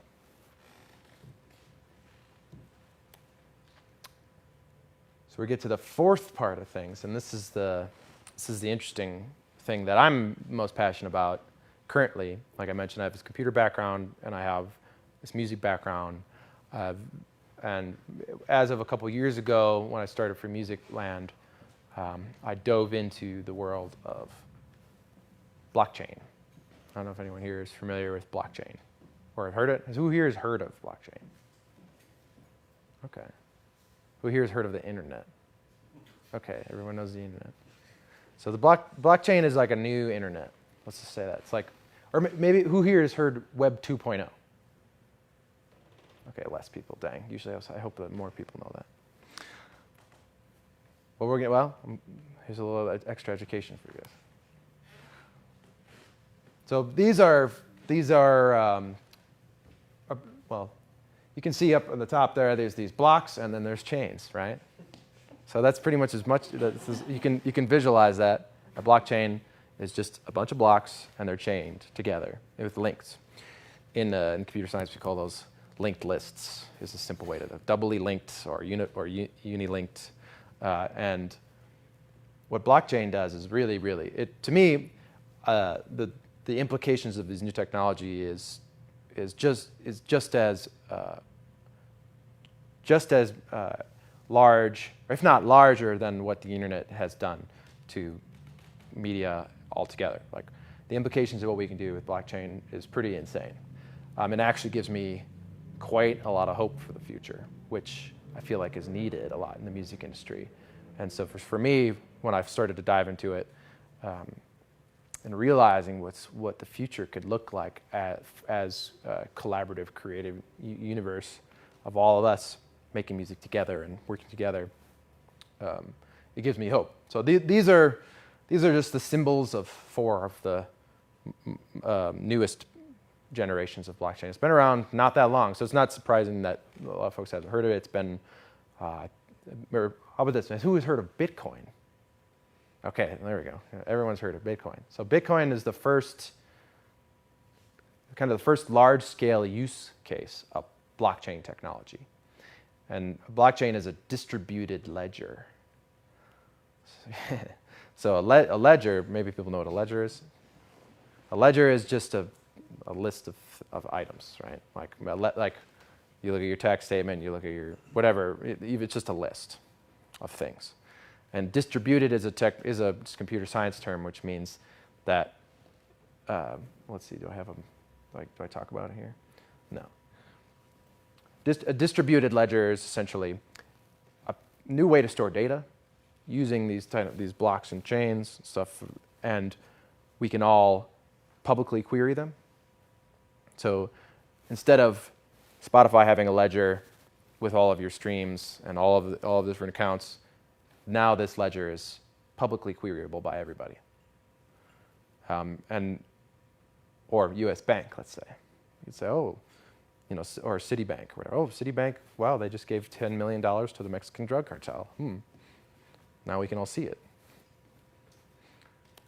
So, like I mentioned, this gives me huge hope for the future because, I mean, as a nerd, and something that I've been struggling with now is to try to, and this is good practice for me to try to explain things at the very basic level of things, because there's a lot of buzzwords and there's a lot of jargon and stuff, and so I'm not going to dive into it super deep, but I'm going to briefly just touch on these different paradigms and why I think they're important and how it's going to shape the music industry altogether, and particularly how it's going to shape sync and licensing. So I say blockchain like Cardano, and Cardano is this is the third one there with the dots that's spelled out. That's Cardano was an Italian mathematician, and he came up with that symbol. The first paradigm is decentralization, and that's sometimes used interchangeably with distribution, or with distributed. And when something is decentralized, say a bunch of hunters and gatherers in different groups come together and they can pool their resources. That's decentralization, as opposed to one king, determining the flow of all this stuff. So Spotify, most business models of the large corporation now are highly centralized. New York City is big centralized. Singapore, these nation states and stuff, highly centralized. A decentralized thing is more let's say, a federated system, like when you have a bunch of states in the United States and how they all work together, and then they have to come to consensus and actually figure out how they can all work together and come to consensus. That's the paradigm of decentralization. So with Bitcoin, for example, they use all these mining rigs where they have computers solving puzzles and riddles. And then if you solve it quick enough, then you can get in line to actually make a new block on the blockchain. And then people put information in that block, and everyone has to come to the consensus together. So it requires all these actors in order to come together through this consensus in order to make a new transaction. And it's very fascinating from a computer science and cryptographic level, because it's all pretty advanced mathematics that then gets turned into formal methods, and then it gets turned into computer science, and then people build apps on top of it, like making a licensing platform where people can then see, oh, hey, this is there, and this was used there, and this song is owned by this person. And instead of all these intertwined different databases from ASCAP and all these things, now we may have an opportunity to create a universal standard of how to store music data and the ability for everyone to have the same access to these, because a lot of times these blockchains are basically an internet computer, where instead of you having Amazon doing some processing power and you got to hire them to do it, you can just use this blockchain and basically feeless. These things are incredibly cheap to be able, at least they're developing to be, Cardano is developed to be incredibly cheap, where you could get those microsyncs instantly. So that's part of the decentralization too, is peer-to-peer, like torrents. That's a perfect example of a decentralized model of distributing information. So let's say, Anthony's a filmmaker. He wants to use my music. He can just come to me directly using a decentralized model. He doesn't have to go through all these middlemen and these central authorities and hierarchies. We can just act together, and both of us have the same amount of rights on this system. The second, like I said, the transparency, the ability, the fact that it's a public ledger is huge. Actually, people say and Bitcoin is just it's the old school. It's first generation blockchain. A lot of stuff now are much more advanced, and you can build programs and stuff on it. But they all share similar things. All the most popular ones share the fact that they are public ledgers. And I think it's a big paradigm shift where then that allows for what's another buzzword called inclusive accountability, where we can check each other's homework. We can say, hey, so if Anthony sends me something or he says he's going to send me something, there can be entire business models of folks that will then look and double check to make, hey, they can audit this. So auditing is a whole industry in blockchain where people do it. The third one, which is really fascinating, and this is where the licensing things can really get kicked up into high gear, where we weren't going to need to understand all these areas of scope at a deep level and try to figure it out and rely on clearinghouses and rely on publishing companies and lawyers and attorneys in order for us to do these basic transactions with each other. And there's a thing called smart contracts. So what a smart contract is essentially a programmable contract that's based in simple mathematical proofs. So there's no ifs, ands, or buts. When that threshold and that step deal gets reached, based on how it's quantified, it happens. When a payment is triggered, it gets paid. There's no holding it in a black box. There's no, oh, maybe we'll pay you. We're checking it out. We're waiting for I have sync money that has been in accounts receivable for 9 months now. I haven't gotten paid, and it's just what's going on? And the more people I talk to in these traditional sync agencies and stuff, this is quite common, is that people are waiting, and I just don't get it. It's where's the what's the holdup? We signed. It's been synced. I don't get it. So with a smart contract, there wouldn't be as much. It's all automated. Payments, derivatives is a great example too. If I let you do a derivative work and then you're making money on it, I can now have an option to put in place a smart contract to say every time you use that your work gets paid, someone pays for that work, then I can get a percentage of it too. And we can have robots and computers be able to look at all the owners, all of the licensing parameters, and let them just handle that. And we can, basically simplify it for everybody in order for us to not have to know all those areas of scope and all the complexities and layers of abstraction. Of course, it's very important to know these things, but when you turn on your internet, when you turn on your phone to go on the internet and you distribute your music, you don't really care about how the packets and the transport protocol and the IP works and how the internet protocol works and how the data gets transferred and the handshakes and the security and all that stuff. No one needs to know those things, right? But they are there. And then the final thing about and the paradigm shifts that I want to touch on is this idea of a non-custodial nature of these things. So on blockchain, everyone is their own bank. There's no central bank. You basically imagine your own piggy bank at home. If that was cryptographically secured somewhere in a blockchain and you just have a key to open it up and you can access it from anywhere in the world as long as you have that key. So now everyone becomes a bank, and you can put your digital assets in there, like your songs. You can put your songs in there, and you can take your pieces of the songs, like your two sides. You can put it in any amount of ways you want. You could turn it into 1 million pieces, and you could sell them to people. You could trade them. You could do whatever you'd like, and you can even take pieces of any piece of those. All those at the beginning, we talked about all those types of royalties you can get from those two pieces. Even any of those can be broken up into pieces, and so then we're talking about a world where, at that point, we're talking about a world where your fans can become investors in your music, actually. Where as opposed to now, you have to sign these contracts. You need to manage the rights. You need to manage all the stuff. You need to pay them out. You need to basically run a business. But with smart contracts, all that stuff can happen automatically. And so the non-custodial part of it is where, when you do have a bank and you put all your money into, there's a lot of laws on the books. I think it was when Glass-Steagall got, which is a landmark legislation that was put in place to stop banks from speculating and leveraging the money that they had in their account on other things. So now, with the repealing of that, they can take your money and they can invest it on risky moves.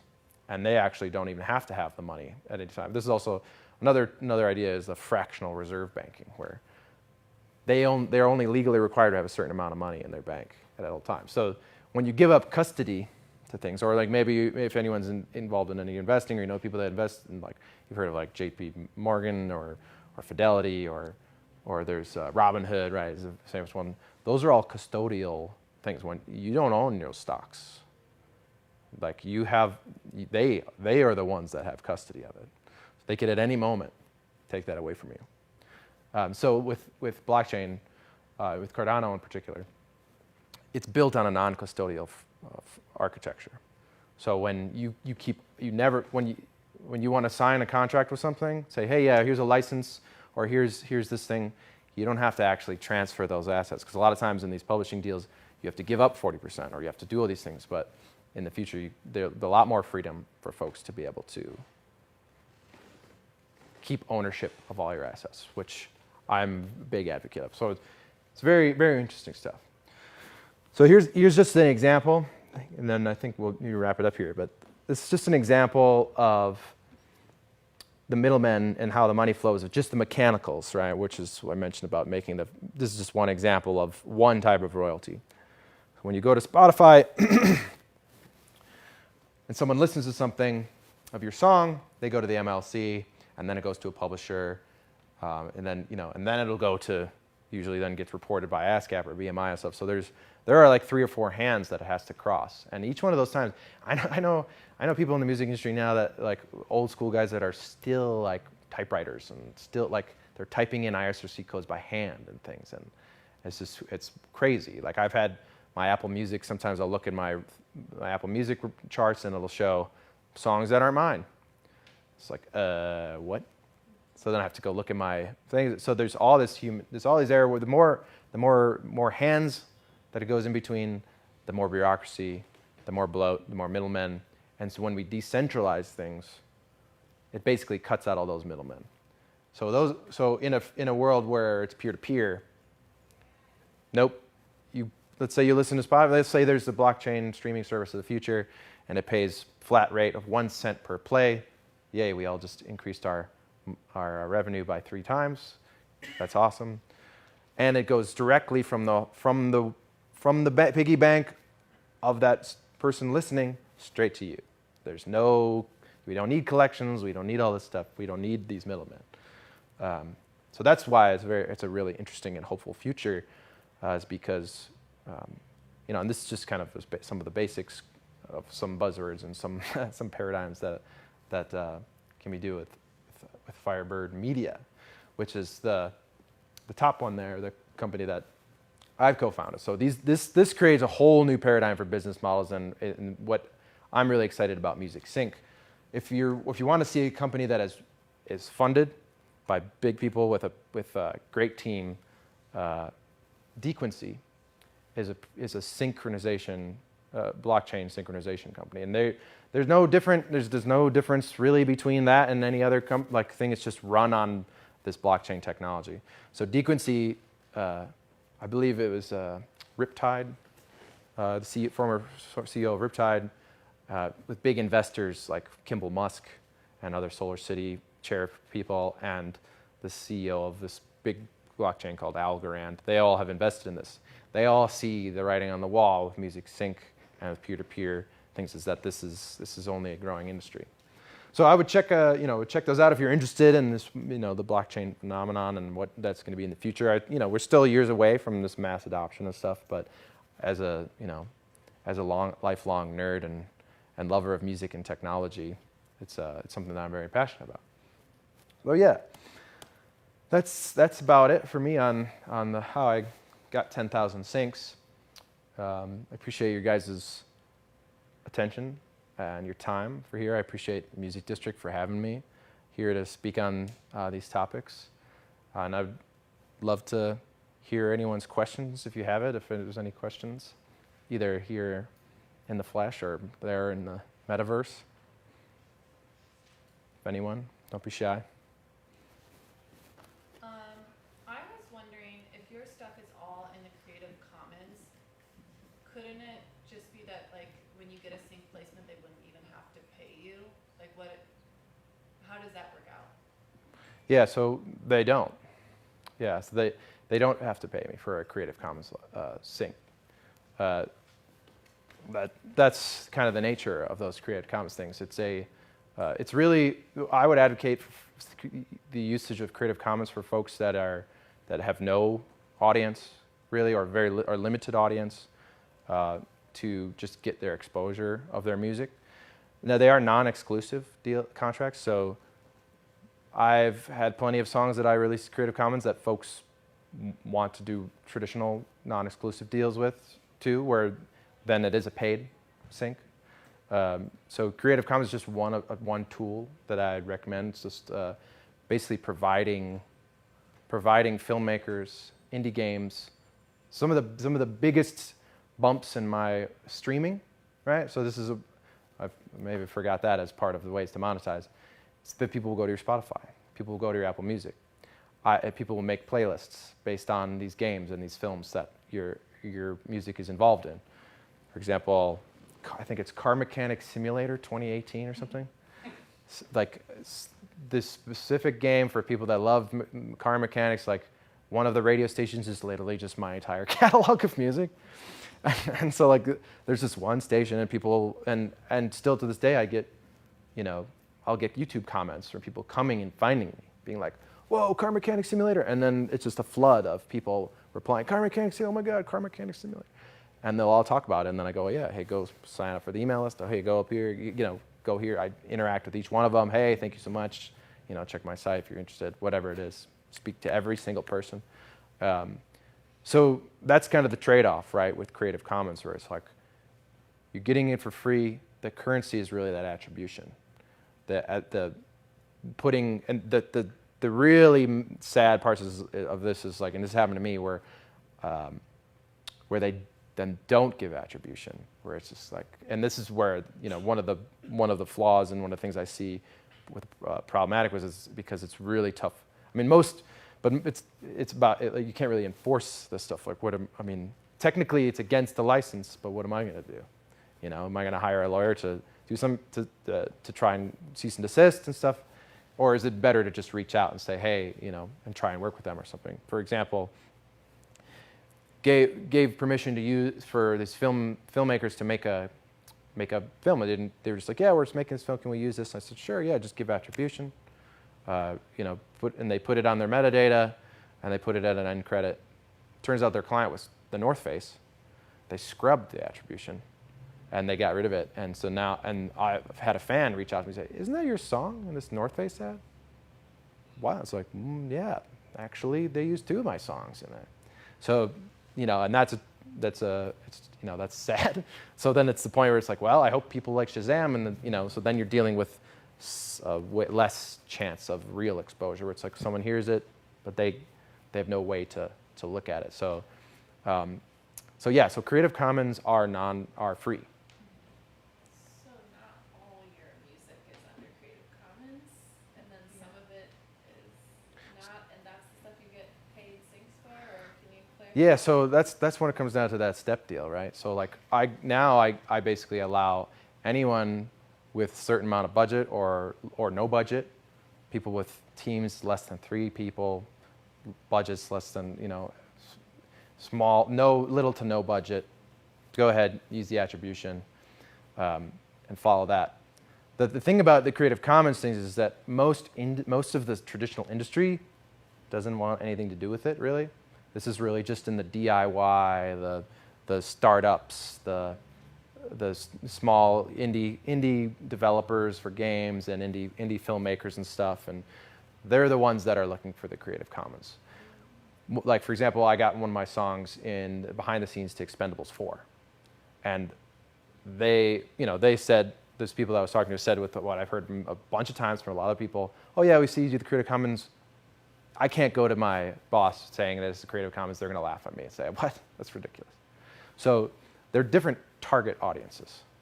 So Creative Commons is really just for, yeah, like I said, the DIY, just to get some momentum, to get stuff going, and it doesn't stop you from syncing with a different license to a different place for a different territory. Because the traditional industry, if you're not going to do Creative Commons on a Netflix show.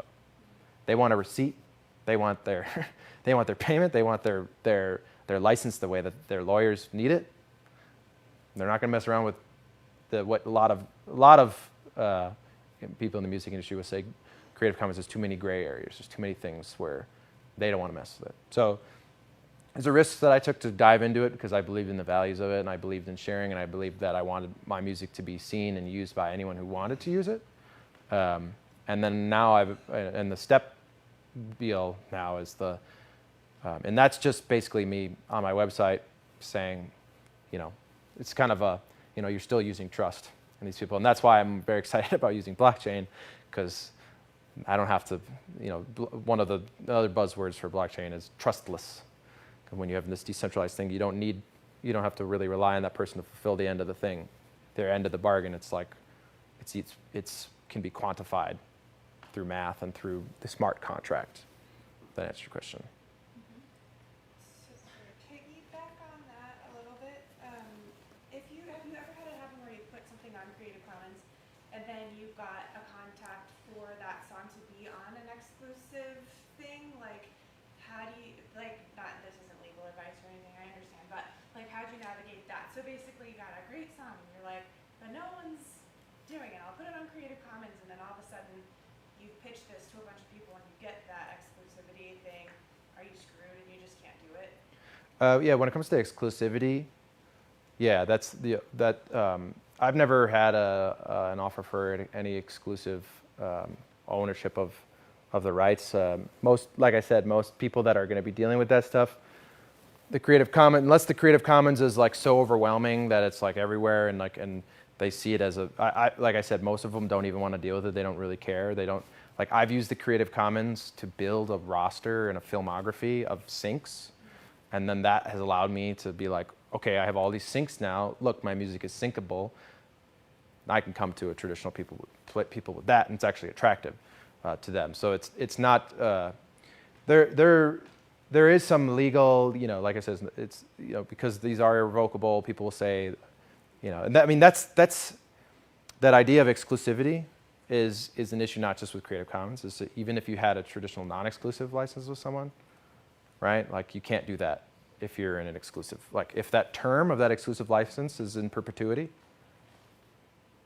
then as soon as you do a non-exclusive license in perpetuity, you're putting yourself at risk of not being able to do an exclusive license in the future. But I don't know. I'm not that well versed in the exclusive contracts. I haven't dealt one with myself, and I don't know anyone who has. But those are usually those will usually be they'll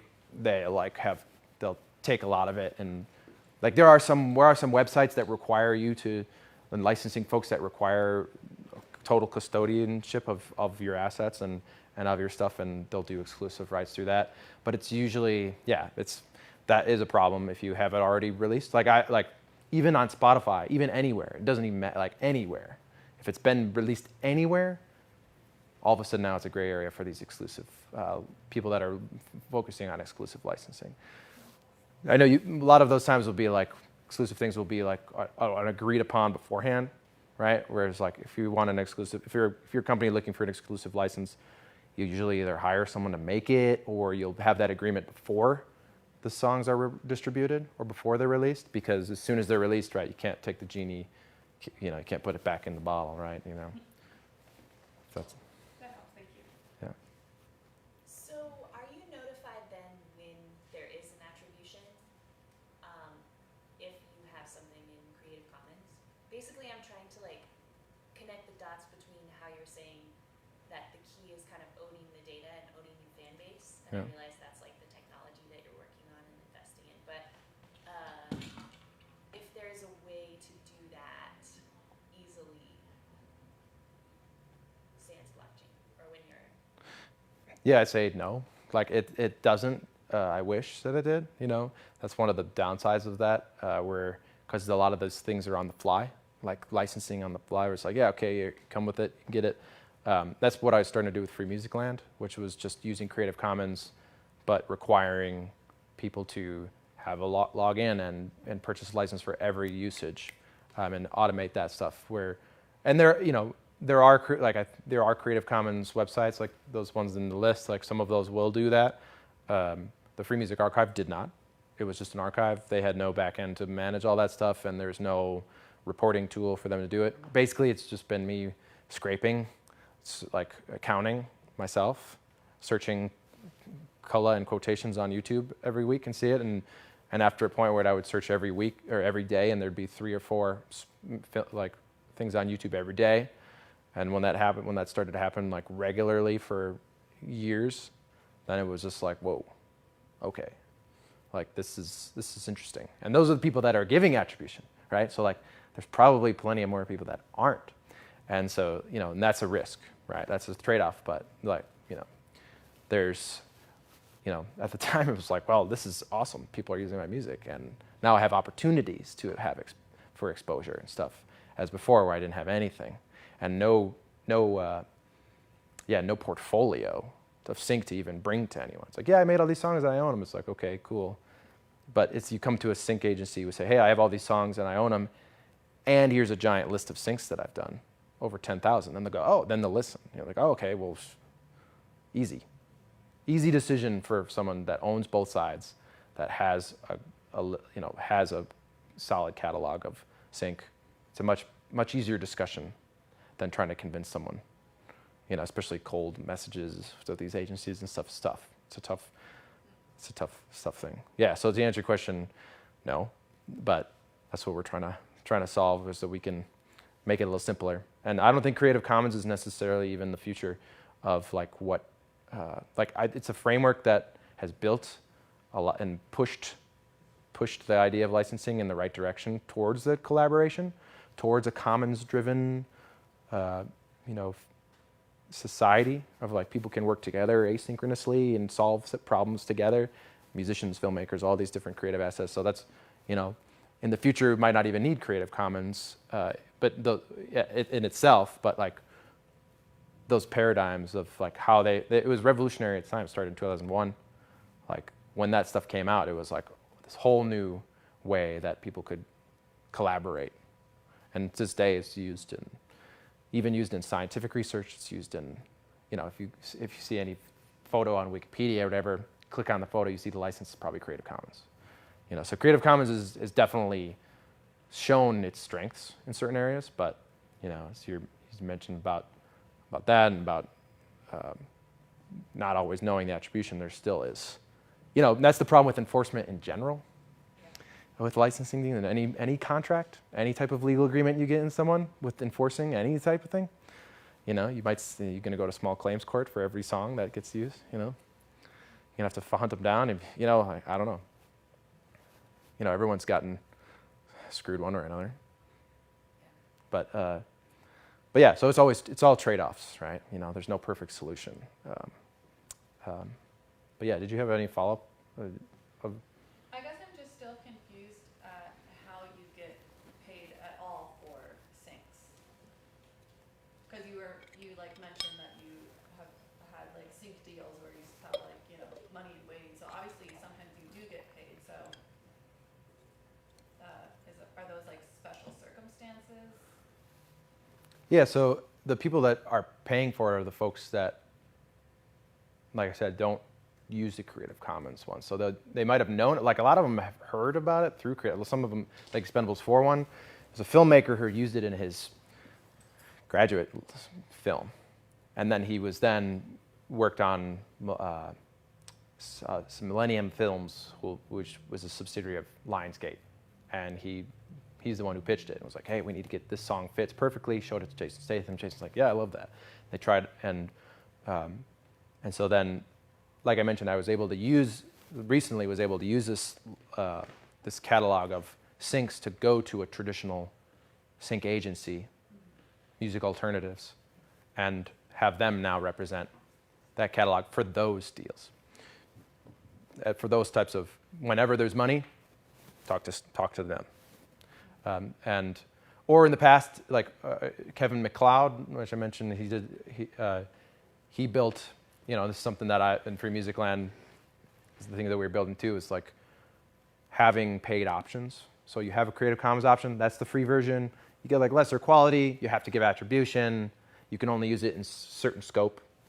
And then there's a paid version that's like, okay, you don't need attribution, you don't need to do this. So people with budgets, they'll spend the money. And it's something that I've learned over the years of trying to figure out in a negotiation. It's not as simple. It's like, then you got to be a salesperson and try to sell your own stuff and negotiate deals and stuff. And so it's very nice when someone else does it for you, or when you can have a preset price and a simple add this license. Really what it is just a marketplace where it's like you create a shopping cart, just like a T-shirt, or just any piece of your merch, but it's a sync license. And so then they can just add it to their cart and pay it, and then they get their receipt. Their lawyer is happy, their accountant is happy. Since those are the folks that actually have budgets that do this. It's like, the coffee shop down the street or whoever, or the bar. Well, usually bars pay their ASCAP fees, usually.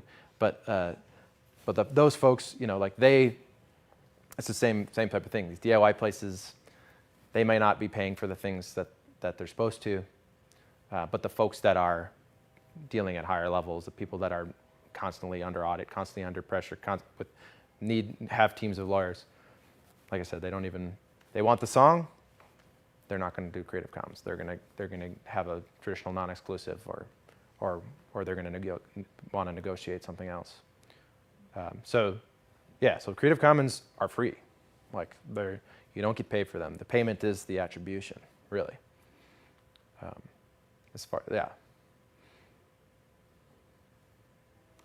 coming up on our time limit, but I wanted to ask you a few artists in particular who are who are moving in this direction who you look to for a sort of thought leadership would be really simple, direct communication to artists who are interested in this avenue, particularly blockchain. Can you repeat that?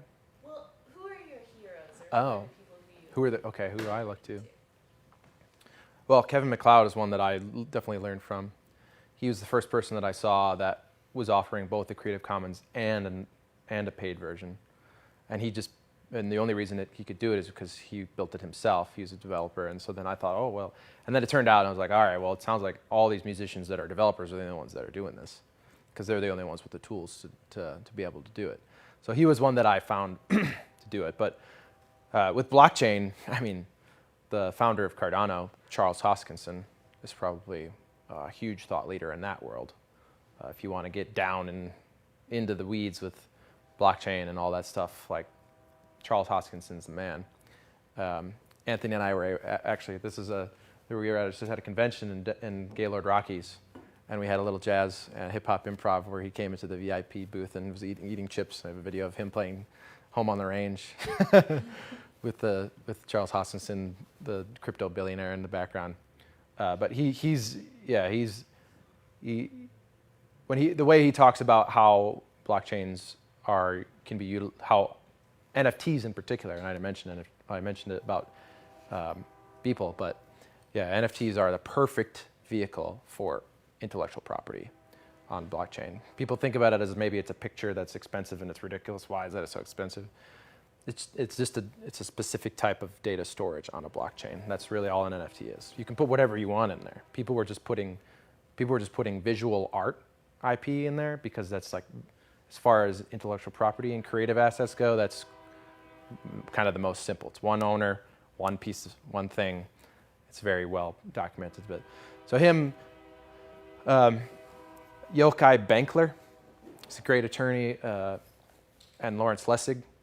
Those guys are great thought leaders on how Yochai Benkler has this great book called The Wealth of Networks, and that's all about peer-driven, commons-focused collaboration, where it's like we all want the same outcome. We all can come up with ways where we can be a grain or a module in this greater system, that we can work in a way where we can all, in an asynchronous manner, right? Meaning we're all working in kind of independently, we can all kind of come together and make something new and create value for everybody.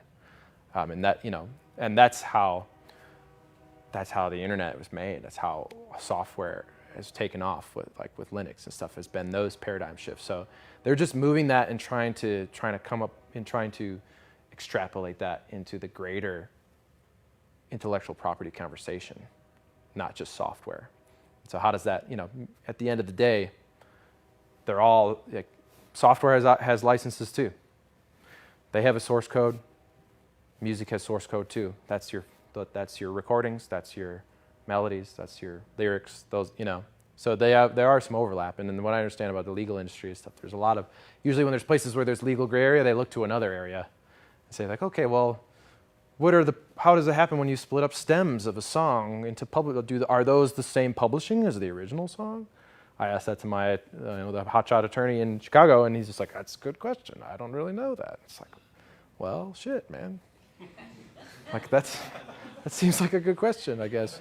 So, and then he goes, and there's a construction attorney there, and he goes, oh, well, in construction, the architecture, sometimes when you break it down to pieces, you can actually sell the pieces, and so you can come up with an analog.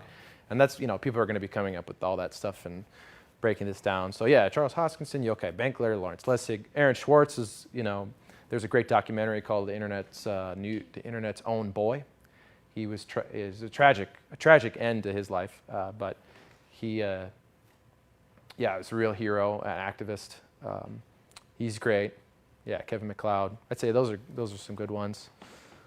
And Dequency is doing good. There's a great music company also that's developing on Cardano called Project Neum, N-E-W-M. Maybe some classical. Anyone know about Gregorian music or anything? You know about Neums? Yeah. So they have a company called Neum, and they just fractionalized their. And we were I mentioned it to you just yesterday about MERS. They partner. MERS is on their advisory board. And they fractionalized his streaming rights just last week. So he put up, I think, maybe 25 or 50% of his streaming rights for folks to buy percentages of. And so then they hold these tokens, right, which are just representations of these endpoints of where that streaming royalties are going to go. And so they hold it in their custody.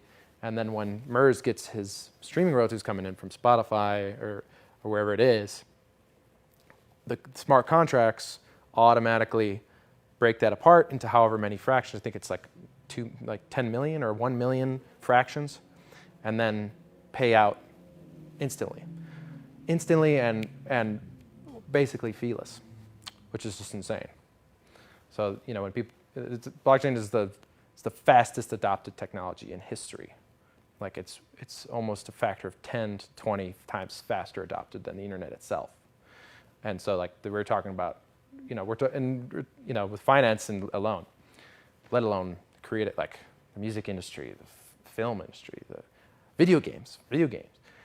That's one thing with Sync. It's talk about video games and the stuff. Video games are huge. The video game industry is bigger than the music industry and Hollywood combined.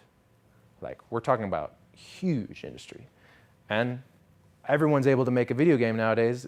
There's these whole rendering engines called Unity and Unreal Engine stuff. Everyone in their bedroom now can make a video game, and they're going to need music. And in order for them to use music, they're going to need sync licenses. And so this is what I mean about how these things are accelerated. When things are accelerating, they're growing. Sync licenses are only going to continue to grow because people have more access to multimedia and moving picture, and more multimedia are going to be there. And as musicians, we get to kind of see that and look at that and see, okay, how may I take part in these areas? Because video games are something that is, like I mentioned, huge, just absolute, just incredibly big of an industry, wild.